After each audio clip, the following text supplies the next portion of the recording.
ఇదే నా చివరి ఐపీఎల్. రోహిత్ శర్మ నిన్నైతే సంచలన వ్యాఖ్యలు చేశాడు అని చెప్పుకోవచ్చు.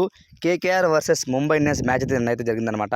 అందులో ముంబై ఇండియన్స్ మ్యాచ్ ఓడిపోయింది. సో ఈ విషయం పక్కన పెడితే మ్యాచ్‌కు ముందైతే కొంతవరకు అయితే వాళ్ళు ప్రాక్టీస్ సెషన్‌లో కేకేఆర్ అసిస్టెంట్ కోచ్ ఎవరైతే అభిషేక్ నాయర్ ఉన్నారో తనను, అలాగే రోహిత్ శర్మ కొంతవరకు అయితే ముచ్చటించారు.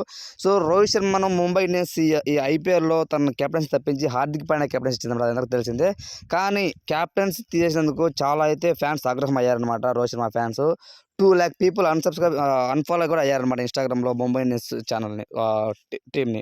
సో ఇప్పుడేంటంటే కొత్తగా కొంతవరకు రోహిత్ శర్మ చాలా అయితే ఎప్పుడు లేని విధంగా నిన్న మాట్లాడాడు అని చెప్పుకోవచ్చు. సో ఇది నా సామ్రాజ్యం భయ్యా, నన్ను కెప్టెన్సీ నుంచి తీసేశారు. అయినా నాకేం ఫరక్ పడదు. సో ఇదే నా చివరి ఐపీఎల్ అంటూ తను మాట్లాడాడనమాట అభిషేక్ నాయర్‌తో, కేకేఆర్ అసిస్టెంట్ కోచ్‌తో. తను హిందీలో మాట్లాడాడు ఫ్రెండ్స్. సో హిందీలో మాట్లాడినప్పుడు తను చెప్పిందేంటంటే, సో మొత్తానికైతే ఇదే నా చివరి ఐపీఎల్ ముంబై ఇండియన్స్ తరపున అన్నట్టు చెప్పాడనమాట. అందులో నాకు ఇది హోమ్ గ్రౌండు. ఇది నా సామ్రాజ్యము. నేను క్రియేట్ చేసే మొత్తం టీమ్‌ని అనంటూ తనైతే చెప్పుకొచ్చాడు. సో ఇంత ఎమోషనల్ ఫీల్ ఉందా రోహిత్ శర్మకి ఇన్‌సైడు. సో ఇన్ని రోజులు తను చెప్పుకోకుండా బయటికి సరదాగా నవ్వుతూ ఎలా ఉన్నావయ్యా బాబు అనంటూ రోహిత్ శర్మ అభిమానులందరూ కూడా కామెంట్స్ పెడుతున్నారు. నువ్వు రా అన్న ముంబై ఇండియన్స్ వదిలి బయటికి 2025 ఆక్షన్‌లోకి నువ్వు రావాలి అనంటూ అయితే మాట్లాడుతున్నారనమాట. ఇంకొక టాక్ ఏంటంటే అసిస్టెంట్ కోచ్ కొంతవరకు లోపల కూడా ఏదో వాళ్ళ Rohit Sharma plus assistant coach మాట్లాడుకున్నారు. మేబీ 2025కి రోహిత్ శర్మ కేకేఆర్‌కి వస్తే చాలా బాగుంటుంది, గౌతమ్ గంభీర్ మెంటర్‌గా అని అంటూ టాక్ అయితే వినిపిస్తుంది.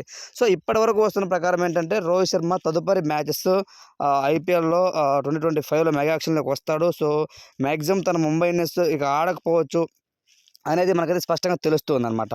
సో హార్దిక్ పాండ్యా ఏంటంటే ఈ ఇయర్ కొత్తగా అయితే పగ్గాలు తీసుకున్నాడు. తీసుకున్న తర్వాత కూడా తనైతే ఫస్ట్ ఐపీఎల్ 2024లో టీమ్ ఎలిమినేషన్ అయిపోయింది. ఏదైనా క్వాలిఫై నుంచి డిస్‌క్వాలిఫై అయిపోయిందంటే అది ముంబై ఇండియన్స్ ఫస్ట్ ప్లేస్‌లో ఉందనమాట. Hardik Pandya poor captaincy, poor bowling, poor batting, poor decisions అనమాట. సో ఓవరాల్‌గా అయితే తనైతే చాలా నెగిటివిటీ అయితే మూటగట్టుకుంటున్నాడు.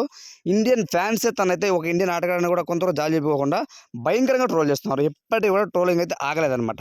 అయితే రోహిత్ శర్మ చేసిన వ్యాఖ్యలు ఇది నా చివరి ఐపీఎల్ ముంబై ఇండియన్స్ తరపున అని చెప్పిన వ్యాఖ్యలు మీకేమనిపించాయి అనేది కామెంట్ రూపంలో తెలియజేయండి. ఇలాంటి మరిన్ని క్రికెట్ అప్డేట్స్ కోసం తప్పకుండా మన ఛానల్ సబ్స్క్రైబ్ చేయండి, సపోర్ట్ చేయండి. Thanks for watching friends.